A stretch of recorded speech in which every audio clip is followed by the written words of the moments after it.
शुक्लाम्बरधरं विष्णुं शशिवर्णं चतुर्भुजं प्रसन्नवदनं ध्यायेत् सर्वविघ्नोपशान्तये। अगजाननपद्मार्कं गजाननमहर्निशम् अनेकदं तं भक्तानाम् एकदन्तमुपास्महे। सरस्वती नमस्तुभ्यं वरदे कामरूपिणी विद्यारम्भं करिष्यामि सिद्धिर्भवतु मे सदा। पद्मपत्रविशालाक्षी पद्मकेसरिवर्णिनी नित्यं पद्मालयं देवी सा मां पातु सरस्वती। या कुन्देन्दुतुषारहारधवला शुभ्रवस्त्रान्विता या वीणावरदण्डमण्डितकरा या श्वेतपद्मासना या ब्रह्माच्युतशङ्करप्रभृतिभिः देवैः सदा पूजिता सा मां पातु सरस्वती भगवती निःशेषजजापः। गुरुब्रह्मा गुरुर्विष्णुः गुरुर्देवो महेश्वरः गुरुसाक्षात् परब्रह्म तस्मै श्री गुरवे नमः। मातृदेवो भव पितृदेवो भव आचार्यदेवो भव अतिथिदेवो भव। మానవ జీవితాన్ని పురుషార్థాలతో గడపాలి. పురుషార్థాలనగా ఏమి? ధర్మ అర్థ కామ మోక్షములు. మనిషి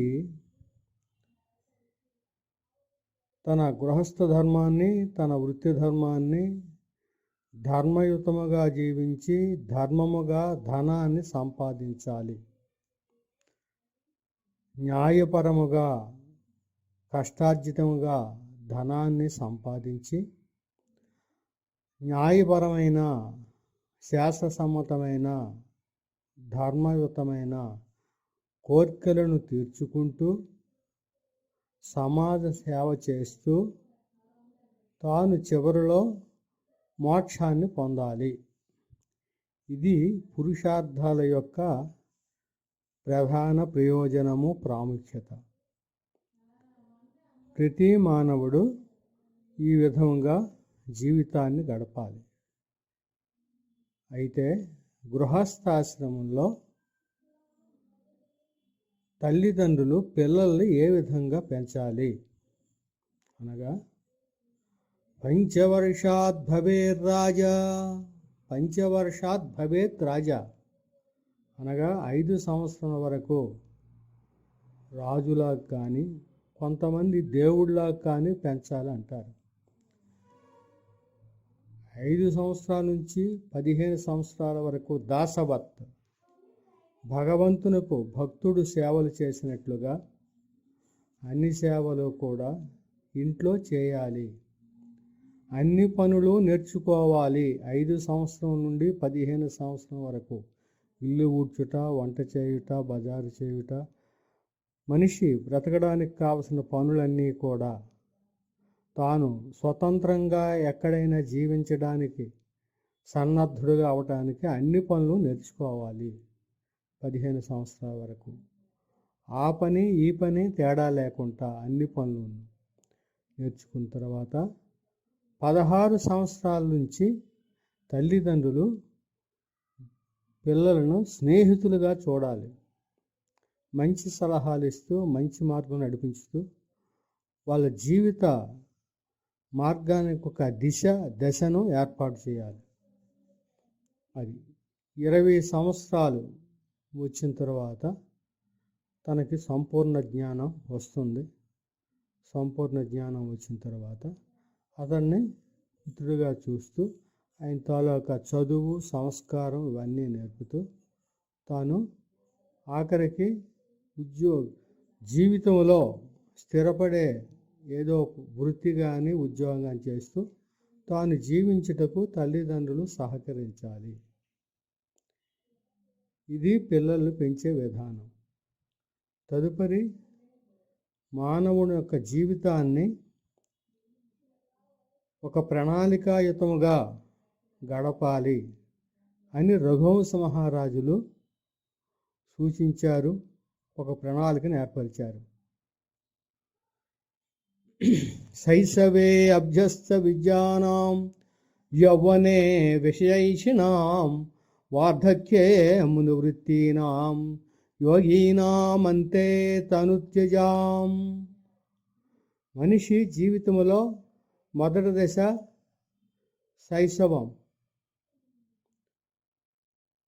ఆ శైశవ దశలో తాను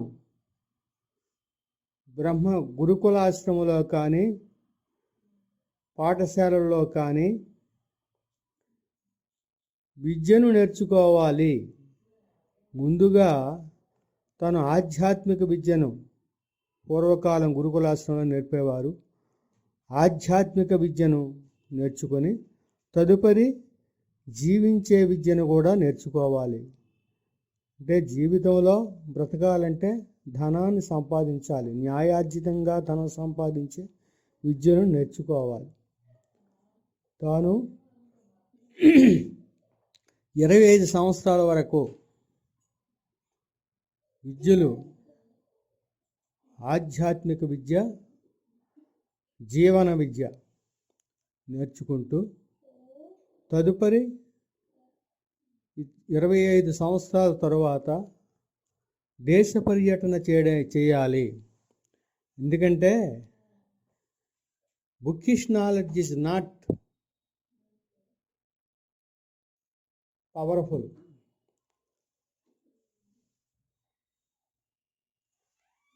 పూర్తయిన విద్య కాదు. అందుకు కాబట్టి కేరళ నారాయణ గురు కోసం చూడు దేశం చూడు, ముందు బాగా చదువుకో, అన్ని విద్యలు నేర్చుకో, తరువాత దేశ పర్యటన కూడా చేయాలి. ఎందుకంటే దేశ పర్యటన వల్ల ప్రపంచంలో తాను బ్రతికే విధానం తెలుస్తుంది. అది పుస్తకాలు చదువు అనేది సంపూర్ణ విద్య కాదు. పుస్తకాలు చదువుతో పాటు దేశ పర్యటన కూడా చేస్తే తనకి జనరల్ నాలెడ్జ్ వస్తుంది. తాను సంఘంలో ఏ విధంగా దేశకాల పరిస్థితులు బట్టి బ్రతకడానికి కావాల్సిన విద్యను సంపాదించుకుంటాడు. ఆ విధంగా సంపాదించుకొని ఏదో వృత్తిలో ఏదో ఉద్యోగంలో స్థిరపడి తాను గృహస్థాశ్రమం స్వీకరించాలి. గృహస్థాశ్రమంలో తాను విషైషిణాం, తాను గృహస్థాశ్రమంలో భార్యను పొంది తల్లిదండ్రులకు, పిల్లలకు, సమాజానికి సేవ చేస్తూ తాను పిల్లల్ని కూడా మంచి పద్ధతుల్లో పెంచాలి. వాళ్ళకి కావలసినటువంటి జీవితం అనే పంధాలో ఏ విధంగా తాను గౌరవంగా బ్రతకాలనే పద్ధతిని నేర్పుతాడు. తదుపరి 60 దాటిన తర్వాత వార్ధక్య మునివృత్తీనాం, 60 దాటిన తర్వాత వార్ధక్యంలో మునివృత్తిగా జీవించాలి. అనగా తన జీవితంలో ఆధ్యాత్మిక విద్య అనేది చిన్నప్పటి నుంచి ఒక భాగం అయితే మంచిదే. కనీసం 60 దాటిన తర్వాత ఆధ్యాత్మిక తన జీవితంలో భాగం చేస్తూ పిల్లలకి మార్గదర్శనం చేస్తూ తన జీవితాన్ని మునివృత్తిలో గడపాలి.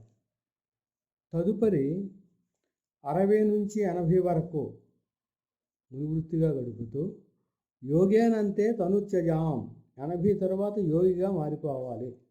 ఇంకా పూర్తిగా సంసారంతో సంబంధం ఉండకూడదు. భార్య పిల్లలతో కూడా పెద్దగా సంబంధం ఉండకుండా తామరాకు మీద నీరు వలె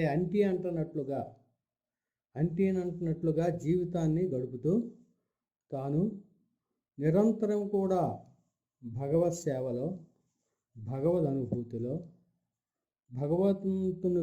భగవంతుని పొందుటకు కావలసినటువంటి సాధనా కార్యక్రమం అనగా సద్గ్రంథ పఠనం, సత్సాంగత్యం. సంసారం అనే విషవృక్షానికి 2 అమృత ఫలాలు, సద్గ్రంథ పఠనం, సత్సాంగత్యం. ఆ 2 చేస్తూ జీవితాన్ని తాను భగవద్భక్తిలో నడుపుతూ సత్వరజస్తమో గుణాల్ని జయిస్తూ తనలో ఉన్నటువంటి అంతఃశత్రువులైన కామ క్రోధ లోభ మదమోహ మాచర్యాల్ని జయిస్తూ దారీషణ ధనేషణ సంతానేషణ ఏషణ త్రయాన్ని దేహవాసన లోకవాసన శాస్త్రవాసన వాసన త్రయాన్ని జయించి తాను తప్పనిసరిగా